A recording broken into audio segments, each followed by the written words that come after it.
நடிகர் பிரேம்ஜிக்கு ஜூன் 9ஆம் தேதி திருத்தணி முருகன் கோயிலில் திருமணம் நடந்துச்சு. அந்த திருமணத்திற்கு இளையராஜா அவர்கள் வராததான் இப்போ சோசியல் மீடியாவில் வைரலாகிட்டு வருகிறது. இதற்கெல்லாம் முற்றுப்புள்ளி வைக்கும் விதமாக வெங்கட் பிரபு அவர்கள் தற்செயல் ஒரு புகைப்படத்தை ஷேர் பண்ணியிருக்காரு. அந்த புகைப்படத்தில் பார்த்தீங்கன்னா இளையராஜாவிடம் போயிட்டு பிரேம்ஜியும் மனைவி இந்துவும் ஆசீர்வாதம் வாங்குற மாதிரி இருக்குது. அதாவது இளையராஜா குடும்பத்திற்கும் கங்கை அமரன் குடும்பத்திற்கும் பிரச்சனை இருக்குது அப்படிங்கிறது நம்ம எல்லாருக்குமே தெரியும்.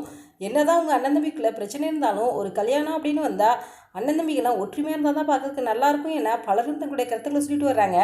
ஆனால் இளையராஜா ஏன் திருமணத்துக்கு வரல அப்படின்னு சரியான காரணம் தெரியலை. அதாவது இளையராஜா அவர்கள் திருமணத்துக்கு முத நாளே பிரேம்ஜி இந்துவையும் வர சொல்லி அவங்களுக்கு ஆசீர்வாதம் கொடுத்து அவங்களுக்கு பரிசு கொடுத்துருக்காங்க. அப்போ எடுத்த புகைப்படம் தான் தற்சமயம் இப்போ சோசியல் மீடியாவில் வைரலாகி வருது.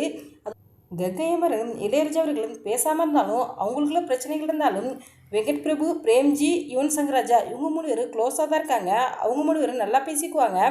அதாவது தற்சமயம் வெங்கட் பிரபு அவர்கள் கோட் திரைப்படத்தை இயக்குறாரு. அந்த படத்திற்கான இசையமைக்கிற வேலையை கூட யுவன் சங்கர் ராஜாட்ட தான் கொடுத்துருக்காராம்.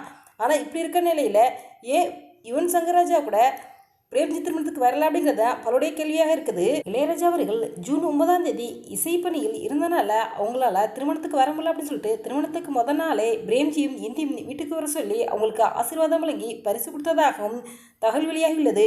இந்த வீடியோ பற்றி உங்களுடைய கருத்துக்களை கமெண்ட் பாக்ஸில் கமெண்ட் பண்ணுங்க. இது போன்ற இன்னும் நிறைய தகவல்களை உடனுக்குடன் தெரிந்து கொள்ள எங்கள் ரெடபிள் 2.6 சப்ஸ்கிரைப் பண்ணுங்க. தேங்க்ஸ் ஃபார் வாட்சிங்.